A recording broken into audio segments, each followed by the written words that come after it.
So welcome. Here we are at ISPA, the first fully virtual ISPA for 2021. We're absolutely thrilled to be here.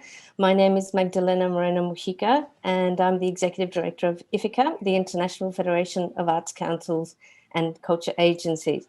I have two exceptionally distinguished guests with me today, and we're hoping to have a very engaged conversation on a really important matter that is front of mind for us all, which is Imagine Justice in the Arts. Before I proceed to introduce my fellow colleagues and speakers, I'd like to thank once again our sponsor, the sponsor for ISPA, Shulishuk. Sponsorship is our truly critical. Philanthropy is more important than ever as we all come together and try to support what we know our sectors are going through really difficult, dire situations. So thank you again for that ongoing support, and it is highly, highly valued.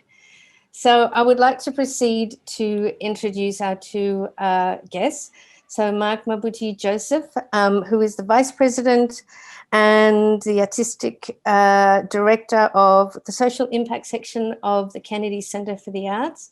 Mabuti, it's a pleasure to meet you and have you with us. Greetings, so good to be here with you. Wonderful. And also to welcome Prim, who's the Executive Director of Cambodia Living Arts, who well, we've had the pleasure of working with for many years. It's a pleasure to see you again, Plin. Nice to meet you again. Wonderful. Well, I think we're really privileged to be in this space today. We're crossing the Pacific. IFACCA is a global federation of arts councils and ministries of culture with a very strong commitment on public investment for the arts and also ensuring that arts and culture thrive in our societies and they're recognized by our people and our governments. So, and we're based in Australia. So I'm in the Eora Nation, which is unceded land of the First Nations peoples of Australia. And we have with us Phloeun, who is all the way from Cambodia. And Bamuthi, I believe you're in Washington, D.C.? I'm in Washington, D.C. There you go. Indigenous land, yes. So we have three different perspectives to draw upon, and not only our physical and our cultural sort of our position, but also in terms of our own backgrounds. And I think it's really important to get to know the people behind these institutions, because at the end of the day, one could generally say that those of us that work in the arts are not in it for the money. There's a bigger cause, there's a bigger commitment. So I'd like, first of all, if you could each introduce yourself, broadly speak about what your organization does, and then also mention, speak briefly about yourselves, just a few minutes, so that we can get a closer sense of who you are in front of the scenes and behind the scenes. So let's start with Bamuthi. Over to you first. Sure. I am one of the vice presidents of the John F. Kennedy Center for the Performing Arts. It is the United States National Cultural Center, and it is also a living federal memorial to the nation's 35th president. In a pre-COVID landscape, the Kennedy Center's budget is nearly twice that of our National Endowment for the Arts. It produces more than 2,000 performances a year on its sprawling campus. It bestows two of the nation's most prestigious awards in the arts in our country, the Mark Twain Prize for Comedy and the Kennedy Center Honors themselves. I'm the vice president of social impact there, while also maintaining an arts practice in poetry, theater, opera, and film. And so running an arts institution actually is part of my arts practice. I believe systems building is in and of itself a creative act. I am charged with essentially configuring a rubric, an ethical rubric for curation in my space.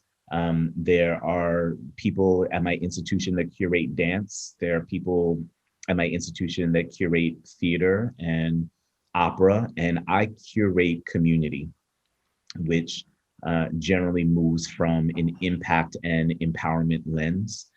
My title at the Kennedy Center is new.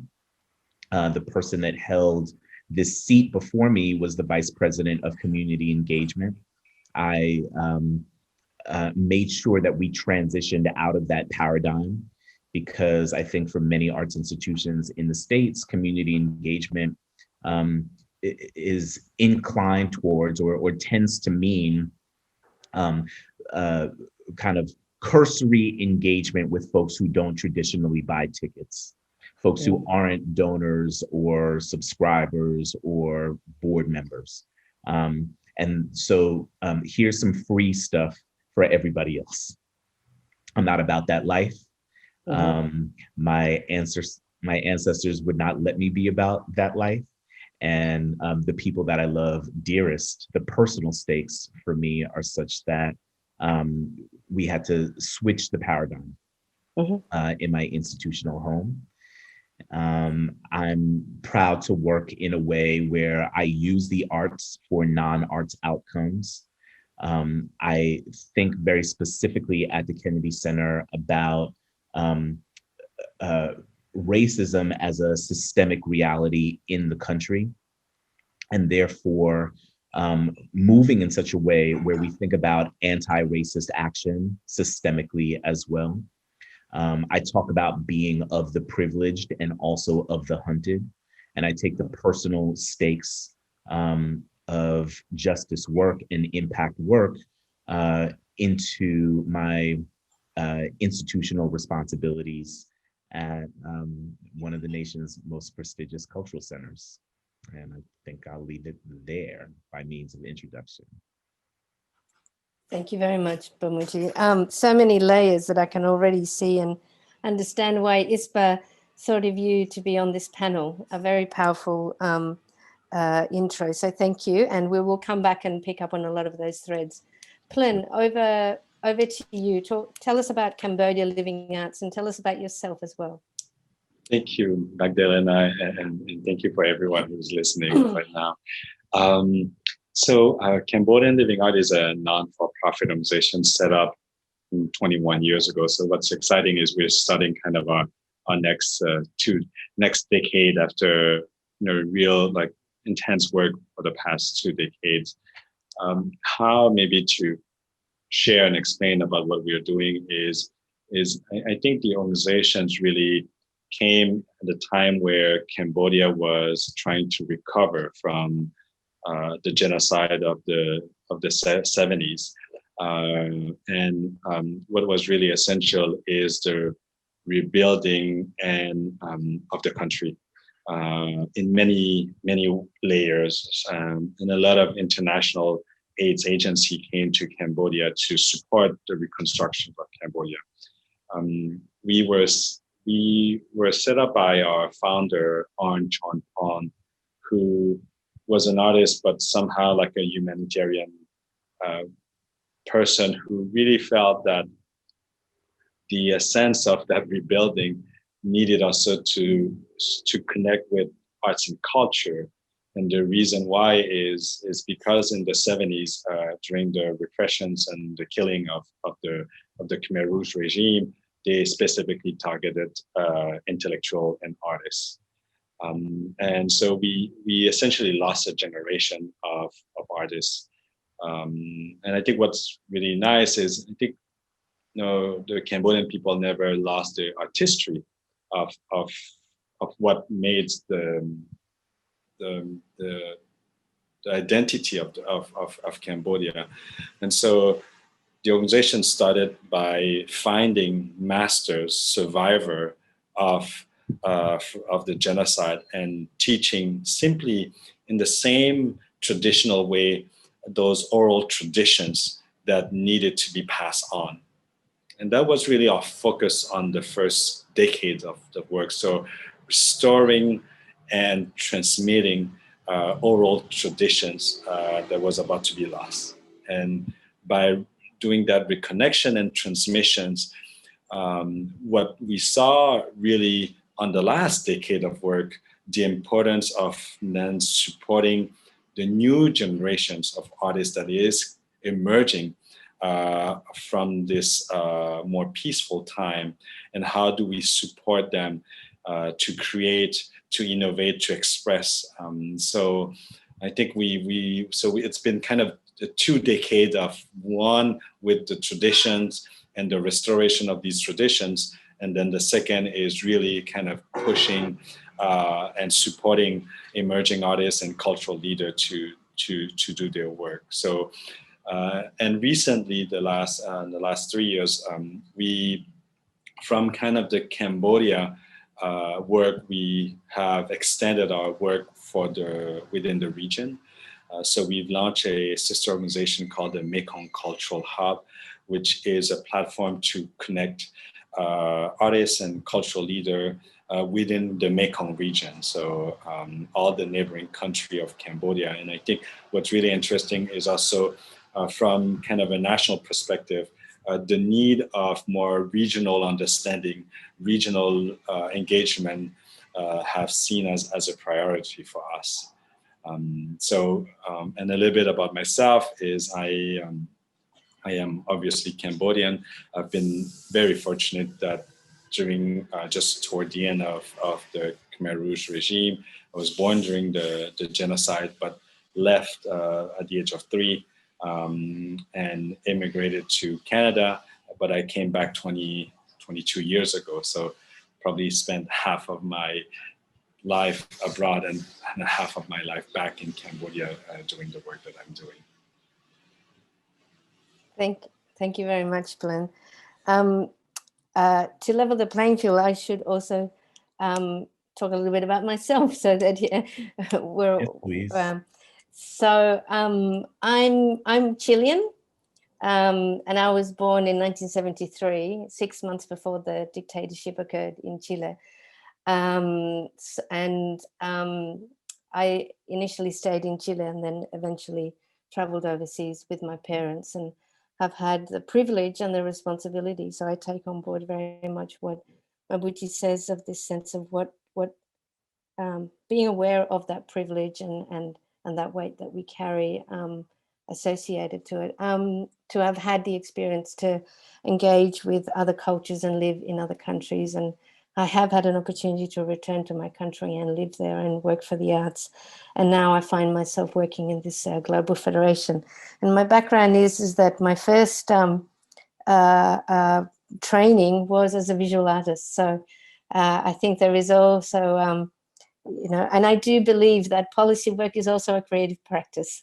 So I think all of our learned experience built on how we view the world, how we experience, how we make decisions. And I have lived in Australia on and off for several years, and have been always very committed to social justice, and particularly on ensuring that those voices that are less heard have an opportunity and an equal opportunity to influence and shape this great nation that I have the privilege to live in now, from First Nations as well as the various and many migrant communities that now make up this land, this community. So on that note, there are many elements that you have both spoken of that I think are so fitting in terms of the imagining justice in the arts. So we're obviously going to go deeper into the reality of the pandemic and how that has impacted your context, your work, your countries, your communities. But let's maybe talk first before the pandemic hit, because I think it's always, and certainly in the work that we're doing at IFACCA, there is a sense that, sure, the pandemic, what we perceive, observe, is that it has exacerbated a lot of things. But in actual fact, there are a lot of issues that were already there, a lot of systemic issues, and some of you have mentioned, both of you have mentioned several that were before already existing.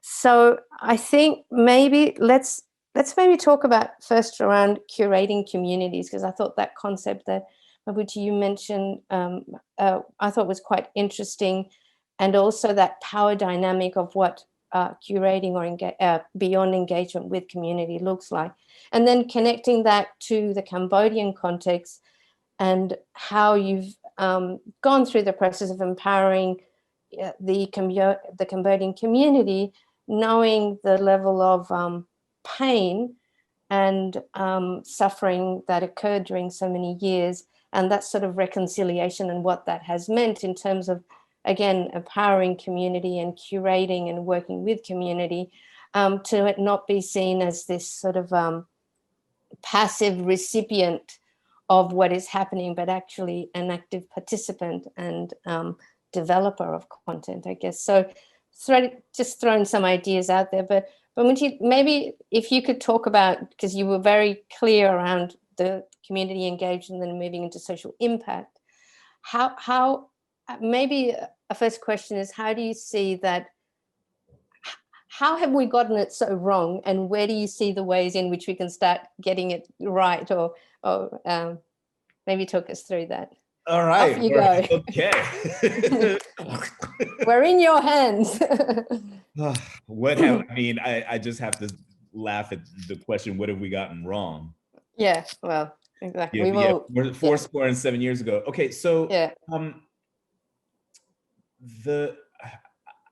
Clearly I'm a first generation United States of America, and my people are from Haiti. Both my parents were born in Port-au-Prince, Haiti. You mentioned September 11th, 1973. I am shaped by hip hop culture, which was born in the same year as you were. I am also shaped by Reaganomics. I am shaped by a multiculturalist impulse that perhaps came out of the multicultural movement, started at San Francisco State University, also around the same time. But Reaganomics might be the place to start. Right. And my African descended body is another place to start. Because in the United States, racism is historically the essential vehicle for American capitalism. And so it's impossible to talk about justice without using some sort of economic or financial filter. I think with arts institutions, some of what we have gotten wrong is that we've thought about justice paradigms more as economic imperatives rather than moral imperatives. And even there, we've thought about kind of equity and access through a distorted economic or financial lens. So what I mean by all that is we invest money to produce shows. And we typically think that there is a lack of diversity in the audience. We feel like there's some moral obligation, or at the very least, an aesthetic obligation to diversify who we think has access to our performing arts citadels.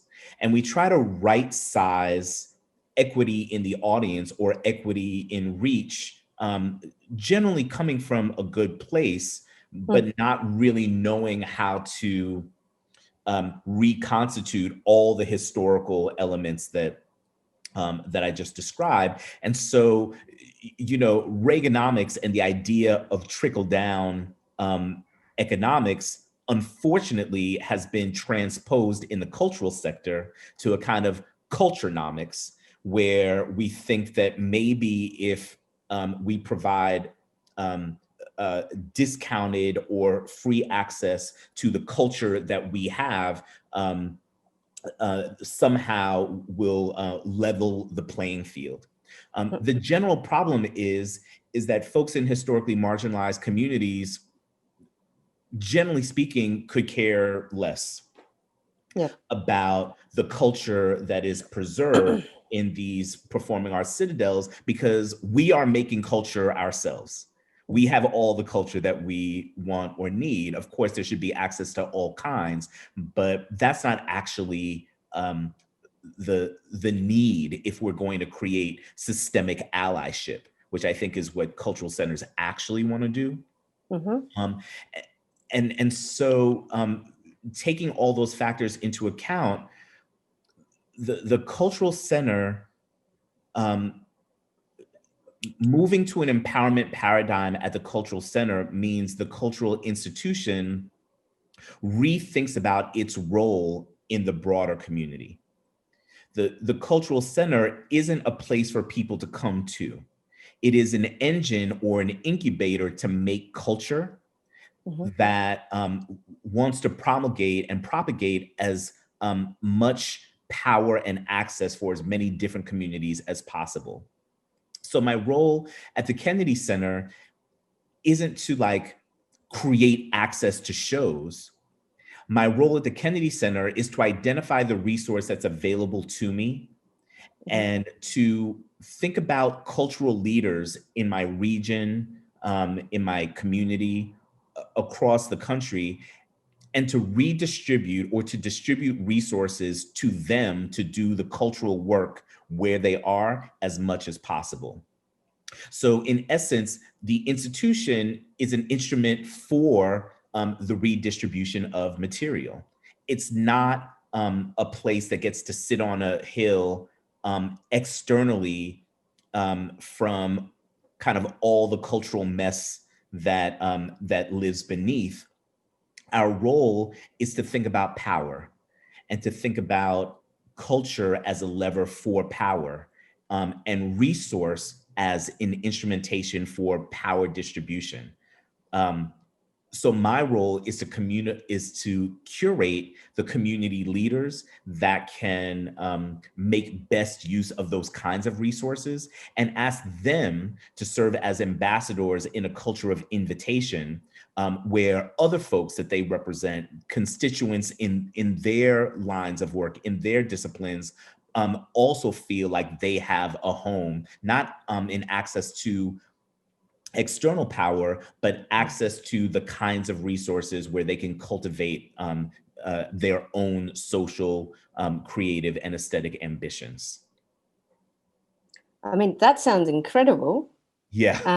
And before moving on to Phloeun, one has to ask, do you find resistance? Or surely you must find resistance. Sure. And then what does that resistance look like and how do you deal with it? The resistance is fear-based, and also comes out of a kind of distorted understanding of what the values proposition is. So many of us are experts in our discipline-based fields. And if we're violinists, we're better than the saxophonists. And if we're saxophonists, we're more advanced than the ballet dancers. And if we're ballet dancers, we look, you know, we create within our fields of vision these different hierarchies by discipline.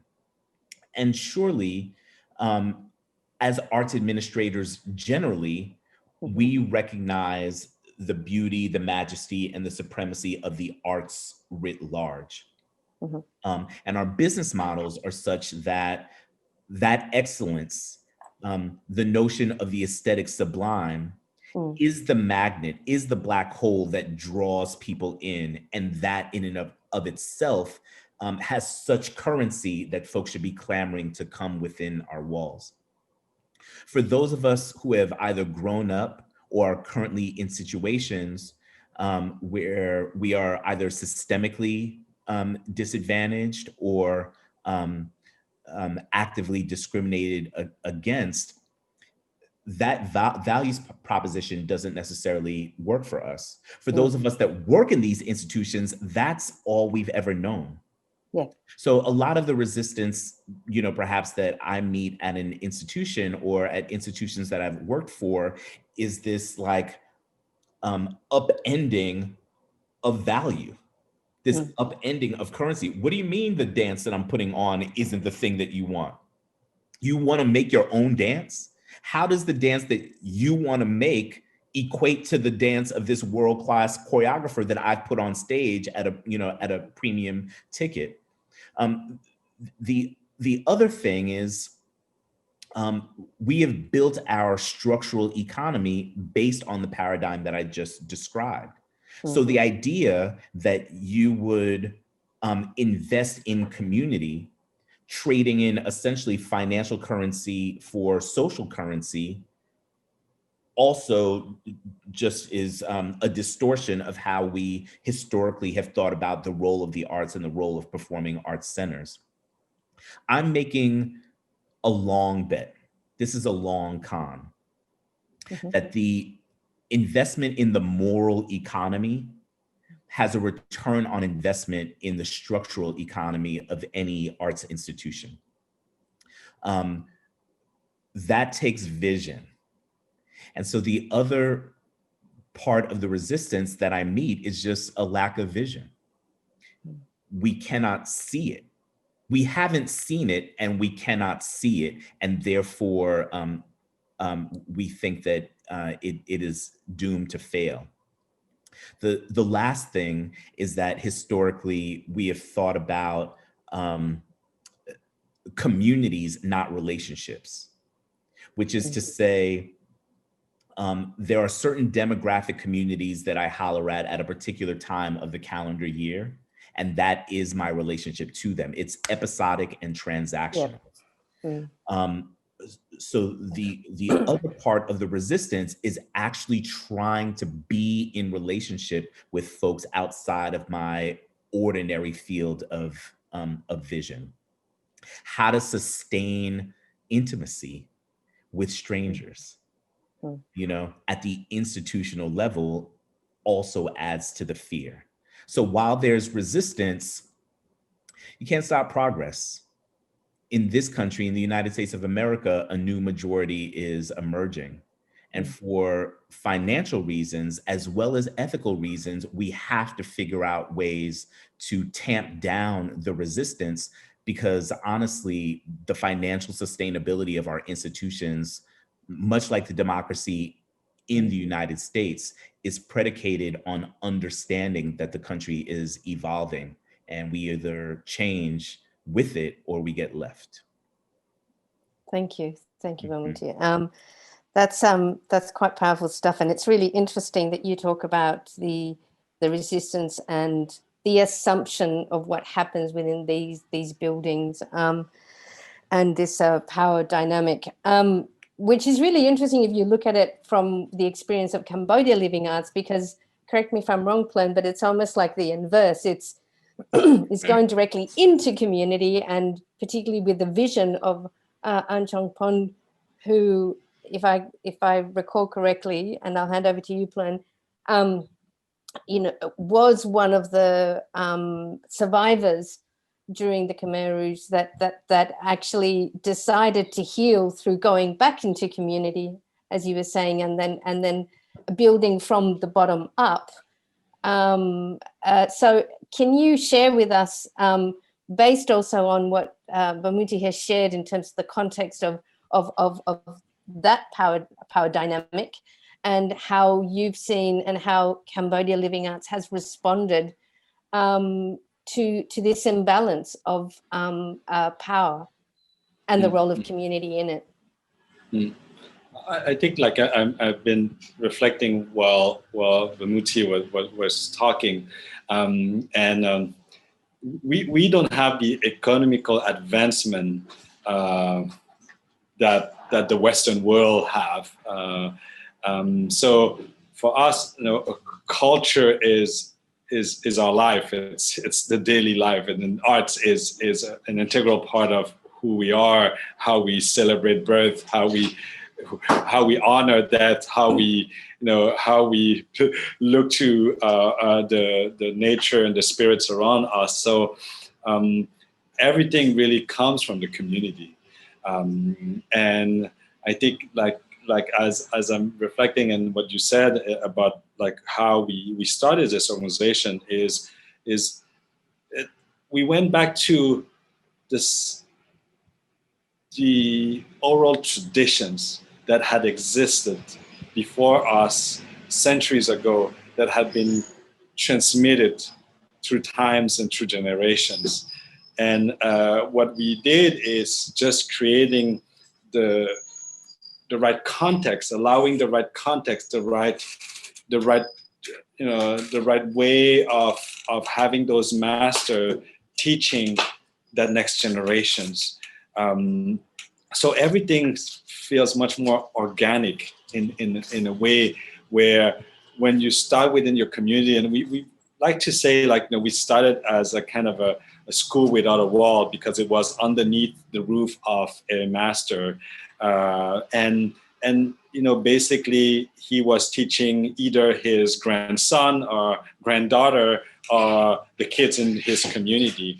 But that was like 20 years ago. That had grown up so much with hundreds or even thousands of artists coming out of that rebirth.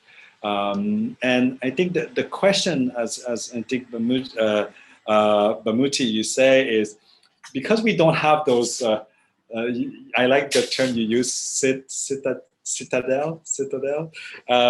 We don't have them. We don't even have like proper art space. So those arts are creating within the community, within a pagoda space, within the village kind of meeting space. So I think what's interesting when we look to community is in how I think, and for us also, part of what you said in the reflection is we, for us, arts is part of how we shape society, is part of how we shape the social fabric of the youth and how they perceive, traditions and how they create their own contemporary work. And we're just at that beginning. So somehow maybe like we're not as lucky to have like all the economical development, but maybe the organic rebuilding, reshaping, reimagining is can be more sustaining in that way, because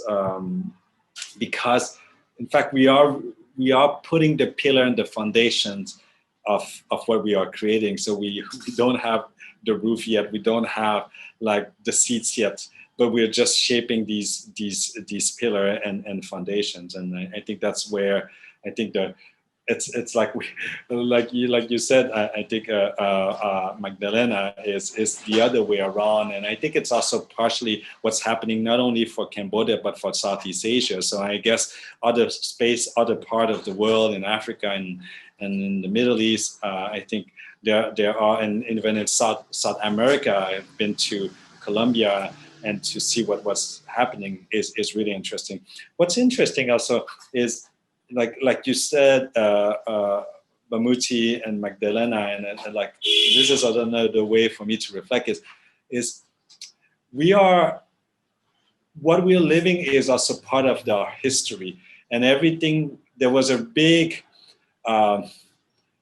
reshape of the world in the 70s, and a lot of like these regime emerged in the 60s and the 70s, and I think we still have that, the weight of the impact, the negative impact that had been creating with different ideology of the 70s, and so within kind of the pandemic and the crisis that we're living, I think it would be really interesting to see how from now, in a different conflict, in a different war, in a different genocide, we're looking to the future, and how our role will have to transform things also differently.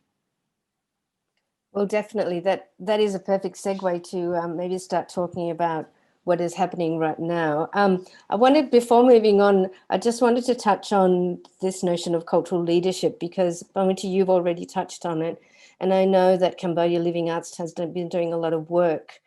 So I didn't ask you, Phloeun, about what level of resistance you found, and I know that you would have. So if you want to share any forms of resistance, I know that Cambodia Living Arts has grown so significantly. It has It is now known globally. It has received significant financial support to do quite major projects of incredibly high caliber. So that sort of building obviously might have, given that your base is so community-led, I wonder whether you would have found any resistance through that process. And then I want to segue into any comments you'd like to make around the cultural leadership aspect, because I know that that's really important. Then might ask Bamuthi to answer on cultural leadership, and then we'll move into what is happening right now and what is pressing, and then picking up on what you've just said, Phloeun, around how we then tackle this new war, which actually, this new genocide, which is a really accurate way of putting what we're living. So Phloeun, any resistance, and then anything related to yes, what you're I seeing? guess, resistance, and interestingly, because we, one really important thematic in the evolution of arts is kind of tradition and contemporary. In a context of society where, in fact, we've really helped bringing back a cultural identity to people because it was about to be lost of the genocide of the ideology. We go back to the roots, and I get, as I said, like oral traditions.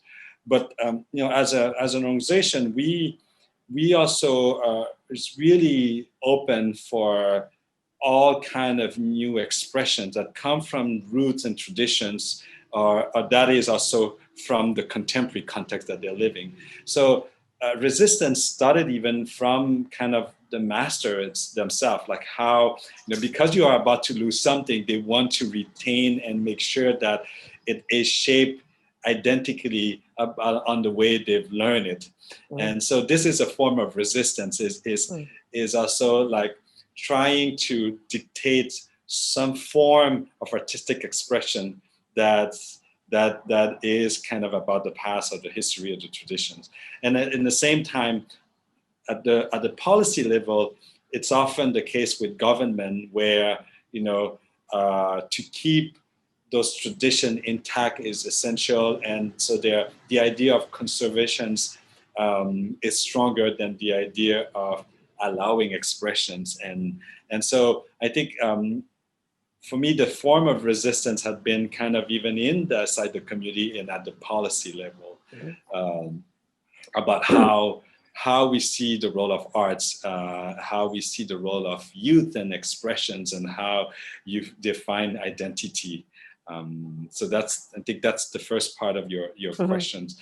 On the second part, on the leadership front, we certainly, and I think it's important to understand, we've lost a generation. So there's not a generation ahead of us that can teach, that can be modeled for the current generation. So the current generation of cultural leader within Cambodia, but I would say probably within Southeast Asia, they're the one who are creating cultural policy. They are the one who are beginning to create what is contemporary arts. They are the one who are reshaping education in the arts, or inventing education in the arts, or generating education in the arts. So what's really interesting is because of that, we have to work a lot of nurturing, mentoring, and bringing different element of the idea of mentorship within kind of our own society, but also looking kind of the regional dynamic, because I think it's where we can find the richness of the diversity of idea, of expressions. So for us, the leadership that I can see is also, it's kind of the first generations of cultural leader that will shape the future of the sector in the region and in Cambodia. Thank you, Phloeun. Bamuthi, so picking up on this notion of the next generation of leadership, or particularly since the last 2 years that you've been in this role at the Kennedy Center, can you share with us, you spoke earlier about cultural leadership or investing and supporting cultural leaders. And maybe I want to unpick what that means. And then to also maybe ask, is that the leadership that you identify as from the Kennedy Center? And do those individuals want to take on that role? And how do they feel about playing that role? And how does that manifest itself, I guess, trying to get a sense of what you mean and that level of empowerment. And does it mean that they're more associated with the Kennedy Center? And is that something that they necessarily want? Or is it about opening? I don't know, I'm throwing some questions around, but share with us your thoughts on that. I will say first that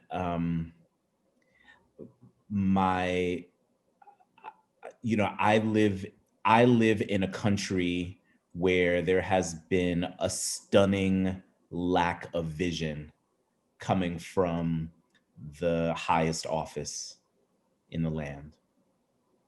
And where there has been vision, it has been dystopic and destructive. So, Phloeun talks about a lost generation. We have a micro generation in the United States that, including my son, who is 19 years old and voted for the first time in our presidential election this past fall, who have really no idea of what greatness is. Not only in terms of, the head of state slogan, but our leaders are stereotypically characterized as politicians, leaders of industry, and maybe the occasional movie star or rock star. And I wouldn't even say that the movie stars or rock stars are positioned as leaders. They're positioned as movie stars and rock stars. So where is leadership coming from? Who is articulating the contours of the public imagination? I spent most of my adult life in the Bay Area, which, going back to 1968, going back to the 1960s, I mentioned the multiculturalism movement, but the Bay Area is also home to the Black Panthers. It's home to the free speech movement. It's home to the Summer of Love. Somebody has to be weird.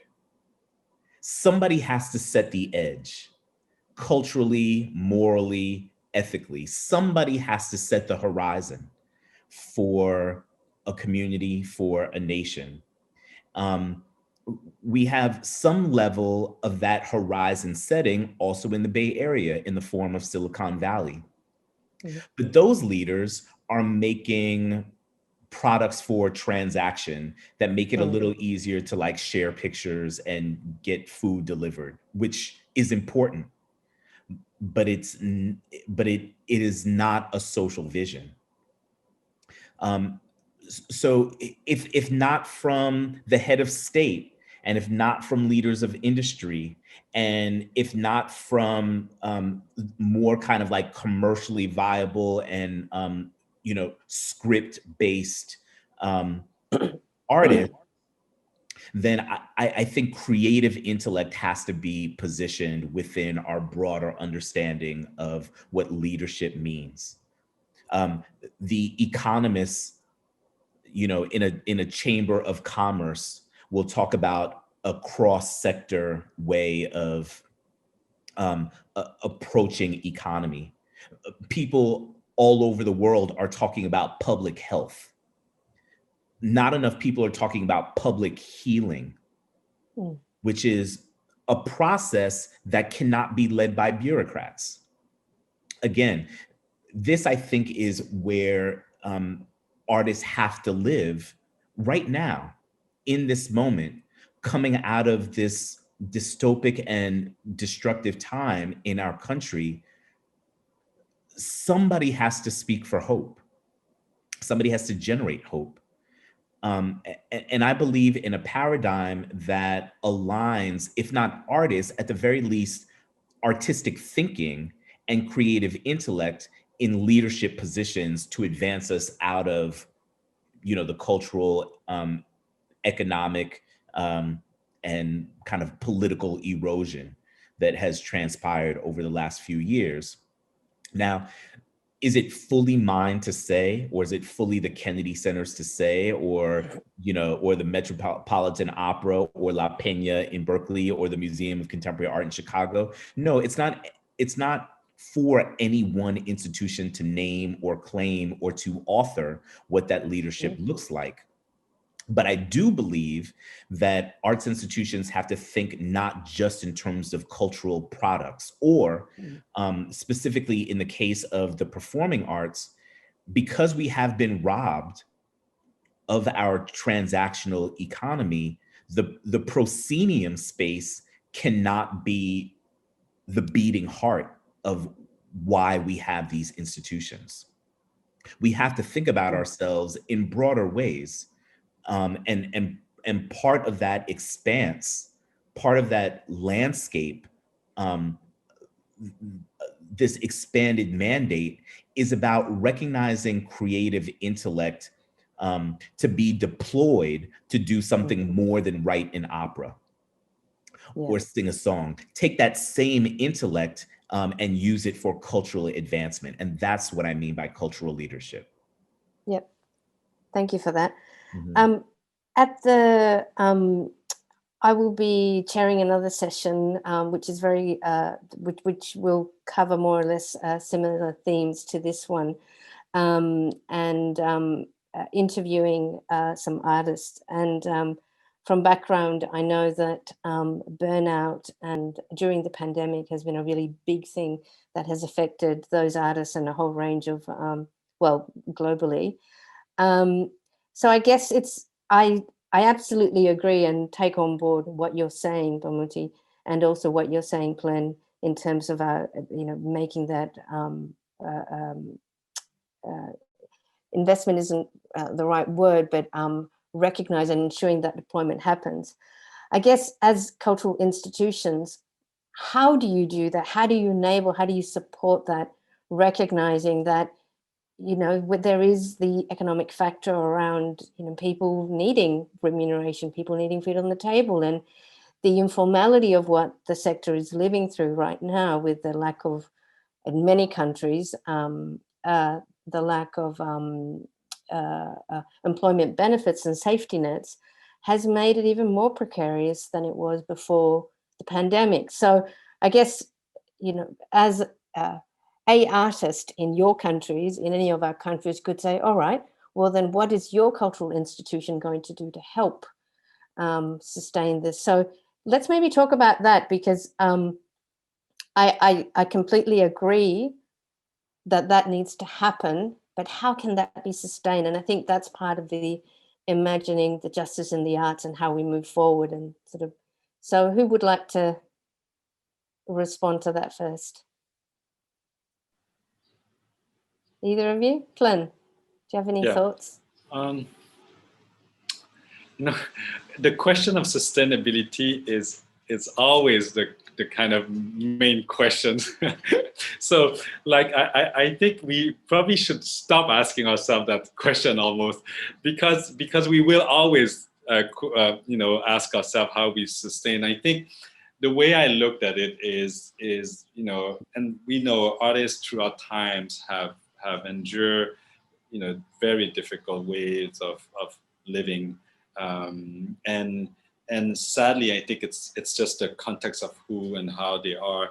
We are in modern society there's Ministry of Culture agencies and funding supports that exist in if I can speak in our context in Cambodia, and I think it's also again like a context of many countries, is we don't have like governmental support. So what do we do? We continue to, and in our case, we're lucky, as Magdalena, you described Cambodian living arts, and what we're doing is we've been very lucky because because of being recognized of the work that we have done over the past 2 decades, we are reaching the world to help funding our program, and we've done it quite successfully so far. So we are sustaining our organization. During the pandemic, we had to readjust our things, but at the same time, we were able to commission 6 new works supporting 80 artists. We did virtual program that supported another 40 artists. So we've continued the work to support artists in this difficult time, and we continue to commission works. But the questions of sustainability is I think what's interesting is what you said, Bamuthi, is the economical paradigm and power, and how do we get, how are we trying to attract people just to buy tickets and creating shows for them to be interested, or are we engaging them deeper in more kind of a contextual way, so that their interest isn't it just to come and see a proscenium stage, but to be engaged in all different ways, by creating, by engaging in conversation, discussions, and also by having these activity out of just kind of big spaces, but also within community. So I think like it's a hard question. The questions of sustainability has always exist, will always exist, but it's up to us to really take it on and drive it and find new solutions, new ideas. And as much as we said, I think as we begin is really involving the community in various ways of engagement. Bamuthi? I worked at Yerba Buena Center for the Arts in San Francisco for a good while. Loved who I worked with while there. Was hired by a man named Ken Foster, who was succeeded by a woman named Deborah Cullinan, both really transformational leaders, both of whom were trying to crack this particular nut, and thought about the performing arts sector as being about performance, but also were in action and in behavior, and by policy thinking about the idea of the citizen institution. Mm-hmm. And this, one of the things that we were able to do at Yerba Buena Center was to think about questions. I'm I guess a poet, but also an educator by trade. And one of my heroes is Paulo Freire, who wrote this seminal book called Pedagogy of the Oppressed, where he essentially advocates for marginalized communities using language to author the terms of their own liberation. And central to that work and the work that I did prior to that at a literary arts organization called Youth Speaks, this finding of voice was really predicated on finding the right question. And what we were able to do at Yerba Buena Center was to identify questions that we thought would drive and transform culture, and essentially to put 30 or so fellows in residence thinking about these questions, thinking about what the future of soul was, what equity looked like, where was the public imagination, asking hard questions and using our space and institutional resources to support generally artists to be in collaboration in institutionally configured co-laboratory where folks could drive these questions.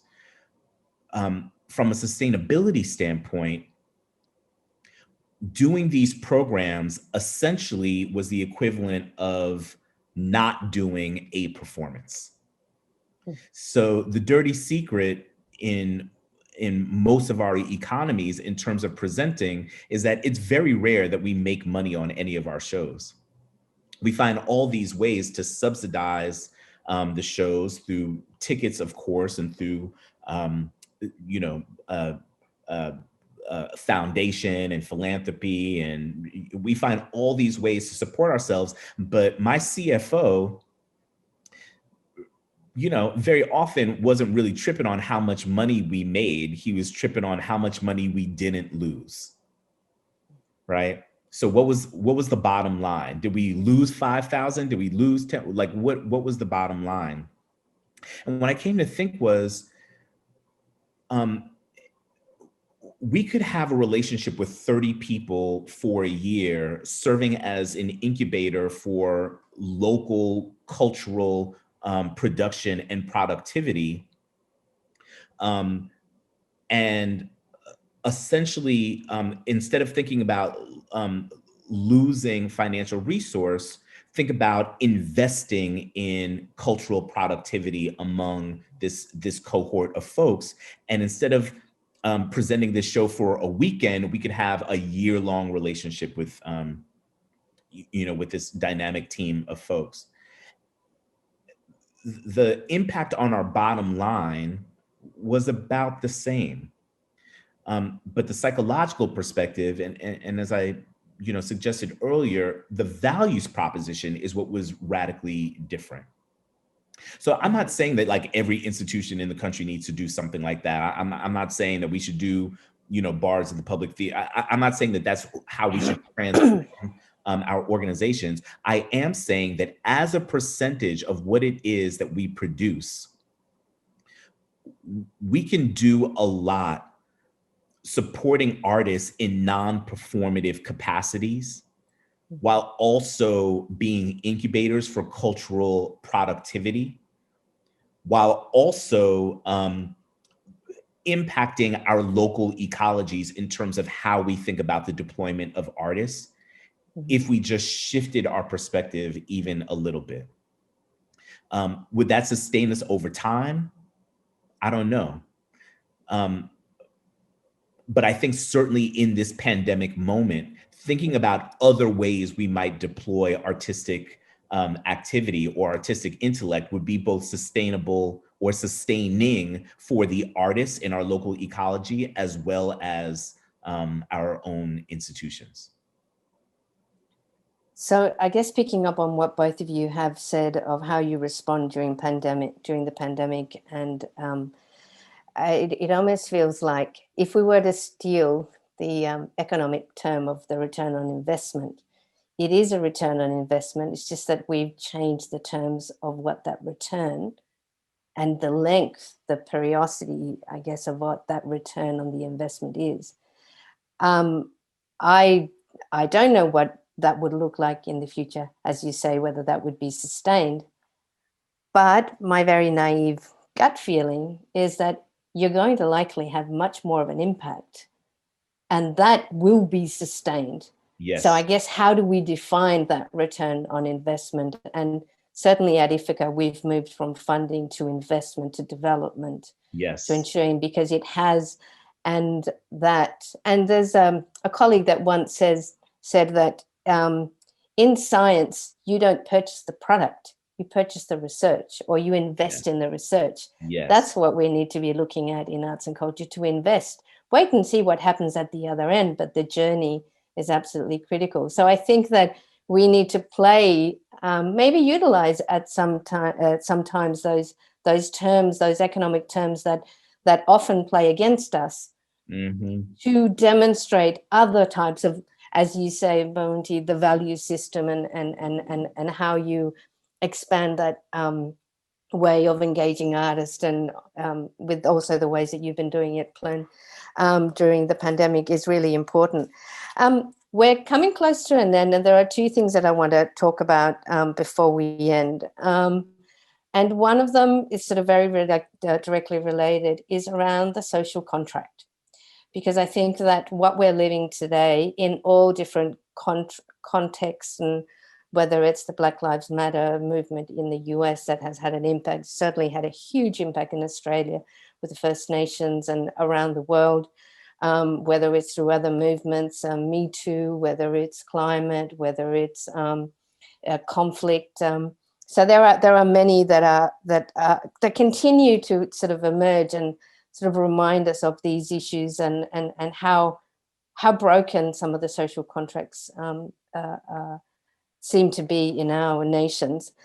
And I want to quote, and I'm probably going to paraphrase because I can't remember the exact quote, but there's a famous journalist in Australia called Walid Ali, who is Egyptian-born Australian, and he says that minority groups, everybody loves a multicultural country and everybody loves the minority groups until the minority groups have a voice, which reminds me of what you were saying, Bamuthi. And then you don't really like that anymore because it's actually going to challenge the status quo. Yeah. Now, if the status quo is being challenged, you got to wonder, well, is the social contract right? And our responsibility as members of the community, members of a nation, what role do we play in this social contract? And at different times and through different lens, as none of us only have one identity, we live in through different roles and perspectives in experiencing different issues in our countries.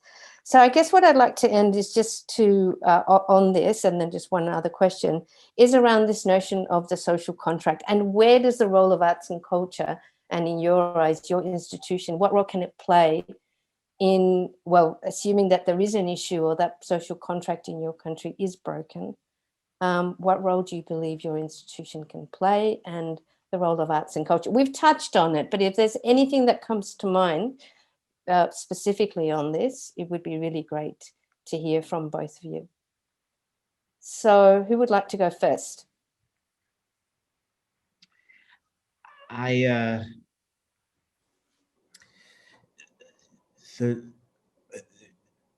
idea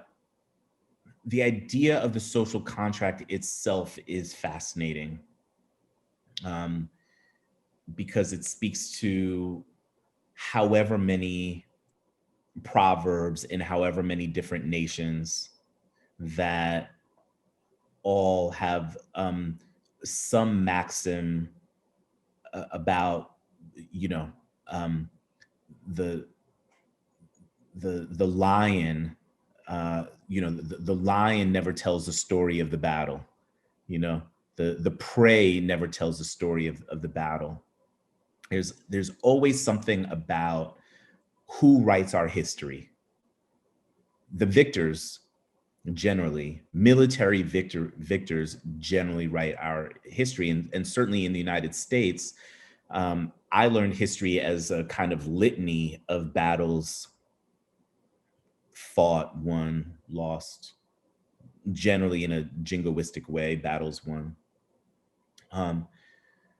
The same is true of the social contract, that the authorship of the social contract is constantly being rewritten, and the resistance that you describe, this thing of like the marginalized voices, everybody, you know, in my case, it's, you know, everybody loves Black culture and nobody loves Black people. There is a thing about updating our contract so that it satisfies, you know, a contemporary outlook. The Constitution of the United States was, well, man, I look at the three of us on this screen. None of us were being thought about when the Constitution of the United States was being written. And in fact, you know, the three of us might have been in another world, might have been American born, and none of us would be who the average American thinks of when they think of the term American. So my role at the Kennedy Center, and I think the role of arts institutions, is actually to draft new social contracts that are more expansive, empathetic, and compassionate, and empowering for folks who, by caste, by historical lineage, or by present socioeconomic status, aren't thought of in terms of the locus of power in our respective spaces. Now, maybe, again, taking the paradigm of the country that I live in, maybe that's what the vote is for. Maybe that's why we have a democracy. But democracy as a living thing cannot be dependent on electoral politics. Similarly, there is not going to be a dance that eradicates heterosexism. There is not going to be a poem that eliminates white supremacy. It cannot just be on the artist to create a cultural product with the expectation of the complete dismantling of historical and systemic social pathologies. What we can do is create context. And what we can encourage as institutions are the further cultivation of those contexts outside of our institutional walls. I don't even think, Magdalena, that this is the Kennedy Center is not a social justice organization, and I don't expect it to be. I don't expect 90% of what the organization does to be justice, to be in pursuit of the kind of justice that we're describing. But here's what I can push the organization to do that I am currently doing. I can create a paradigm within the institution of impact-facing programming, which is, I won't bore you with filters and rubrics, et cetera. Just know that they're filters and rubrics, et cetera. And what I want for my institution to do is have 25% of its programming be impact-facing by the year 2025. And I want the Kennedy Center to spend $25 million over 5 years in order to do that. 25 million to get 25% impact facing by the year 2025. The exercise of trying to get there will be transformational, whether we get there or not. But I think too often what we do as institutions is we spend 5 years hiring consultants to put us in a place where at the end of 5 years, we're still at status quo. I think that we have to push our organizations to lead with their wallets and to be authors of a social vision, to aspire to a cultural vision, not just be a vault for cultural products. And in the aspiration and in the pursuit of that cultural vision, that's how I think culture moves. And that's how I think the social contract moves with it. Thank you. Thank you. That cultural product vault, that is something that really needs to be unlocked, hey? That is so important. Phloeun, I mean, your Cambodia Living Arts is practicing a lot of this. You may not be living the social contract tensions and issues that Bamuthi is mentioning that are happening in the US. But from my limited knowledge of some knowledge of what is happening in Southeast Asia, I know that there are significant changes and transformations that you are seeking.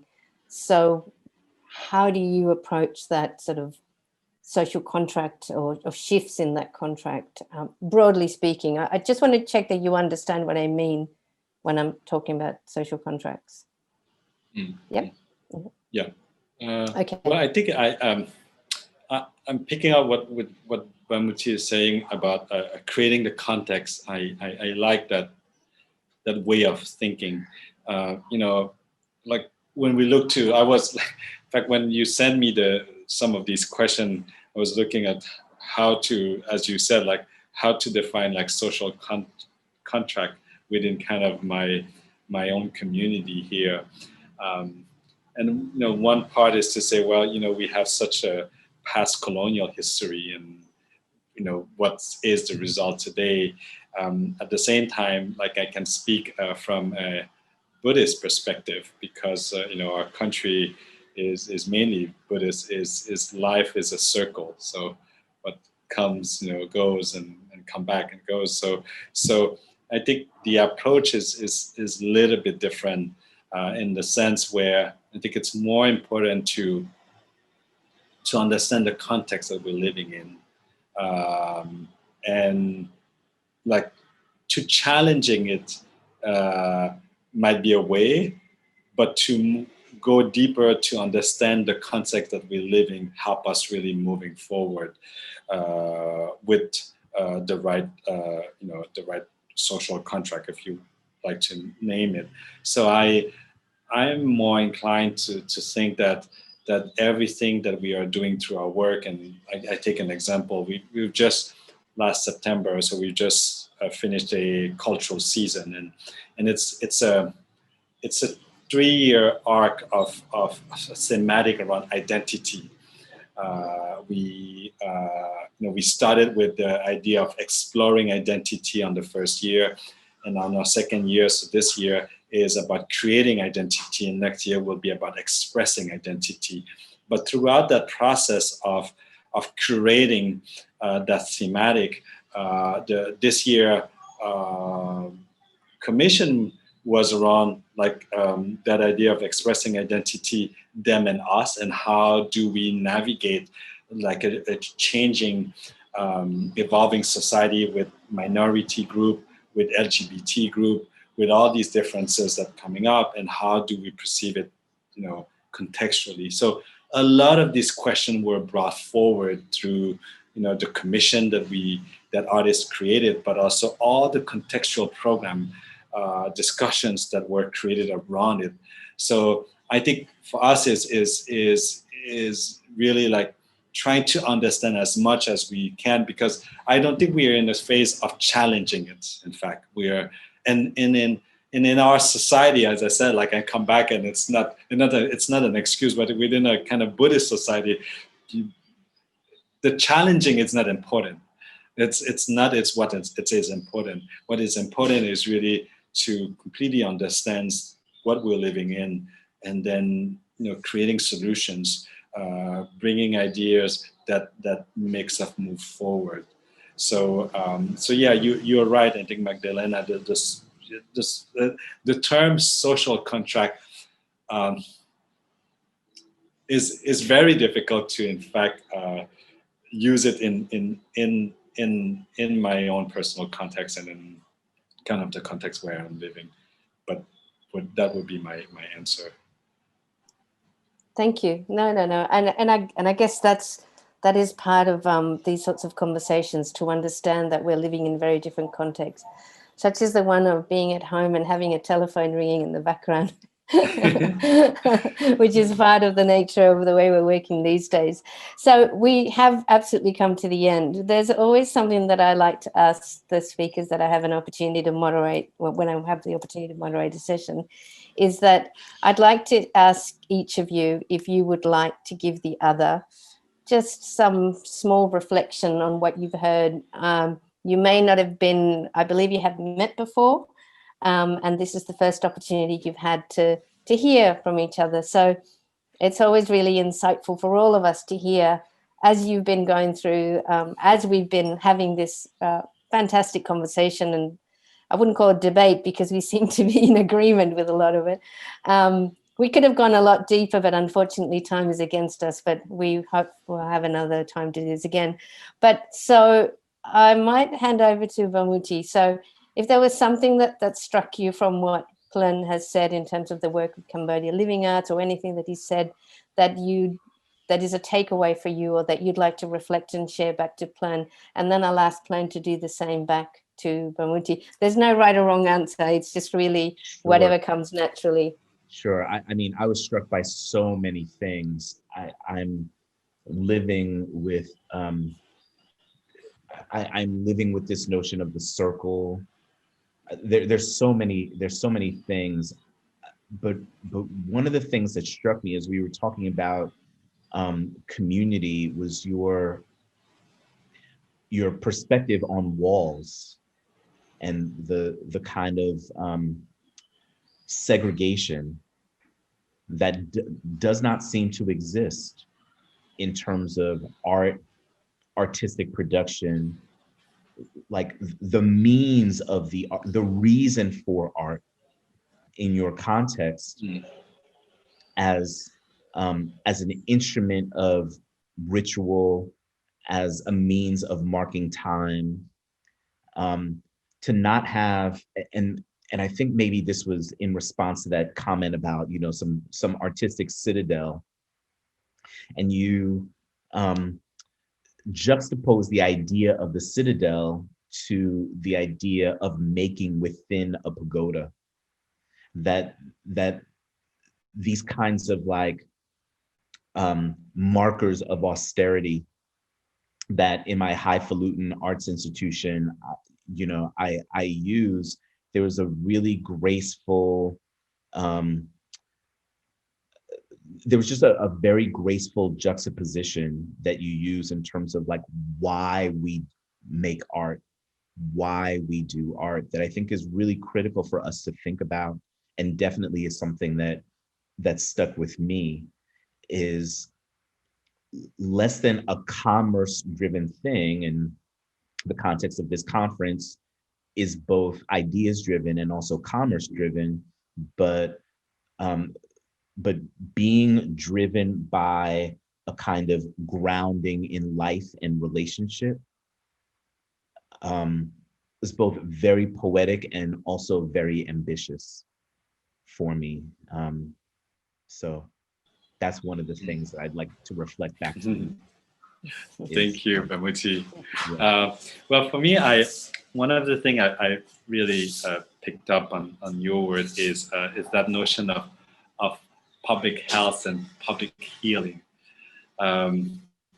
because it's, you know, the essence of the work that we've done over the 2 decades is about healing. In fact, it's been about healing, so like that thing about thinking, oh, I never thought about public healing but everything we have done is about public healing, because we had to heal from a genocide, but not like as individual and as a society. Like, you know, one of the latest project we did is this fantastic production called Bang Skol, a Requiem for Cambodia. And the idea of the piece come from, and it's actually what you said, Bamuthi, come from a ritual. In fact, we don't, you know, Requiem is a Western Christian, you know, way of looking to a musical piece and itself. So we, you know, for the sake of an international understanding, we've used the term Requiem, but in fact, Bang Skol is the name of a ritual that is performed in Cambodia to help the transitions of someone who died and the passage of the soul leaving the body is, and the ceremony that accompanied that is called Bang Skol.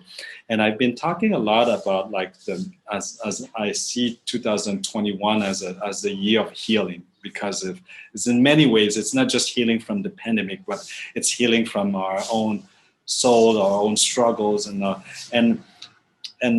when you said public healing, it really makes me think about the work that we have done. And what's interesting with again, I come back to the Buddhist context, and the piece of Bang Skol is in the piece. There's a ritual that starts with the processions, and we have everyone having a white shroud on them and in the audience.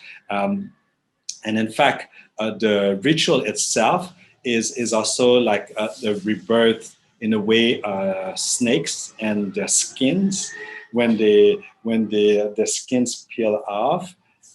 So the same idea with that Bangsko ritual is a rebirth where you take out that shroud out of yourself as the snakes peel the skin, and it's how you heal and you move on to the next life. And I've really been thinking about, like, you know, what's coming up for us in 2021, reflecting, and I think the thematic of healing has been part of me. And when you said, like, a public healing instead of public health is exactly right.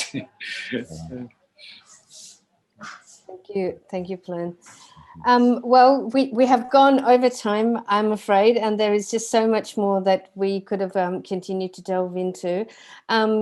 Thank you so much, Bamuthi, for sharing your experience, your vision, the boldness in your approach. I think we all work right behind you. It is really exciting to see what the Kennedy Center, the transformation that you are pushing through the social impact program. Can't wait to see what sort of work has emerged and continues to emerge. So do keep us in contact, and we are 100% with you on that healing. We all need to go through that. We didn't have enough time to go deeper into the pandemic, but it almost feels like it was a very natural conversation around the broader issues that, as I said earlier, if anything, have been exacerbated. And maybe it's forcing us to have bigger conversations, or conversations we needed to have a long time ago that are now are right on the surface, and really rethinking that economic paradigm that isn't working for us, and certainly isn't working for arts and culture, and isn't working for our societies broadly. So.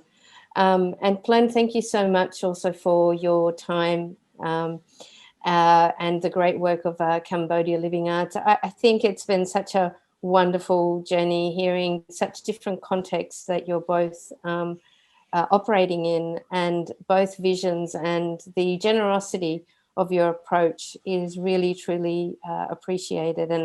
And I'm sure there will be plenty of feedback coming through as the session is occurring. So thanks again to ISPA for giving us this opportunity to have this conversation. I hope we have a chance to do this again. And once again to the sponsor, Shuk, for supporting this really important conversation. And may this be the beginning of many. So Thank you both, and all the best. Thank you. Thanks so much.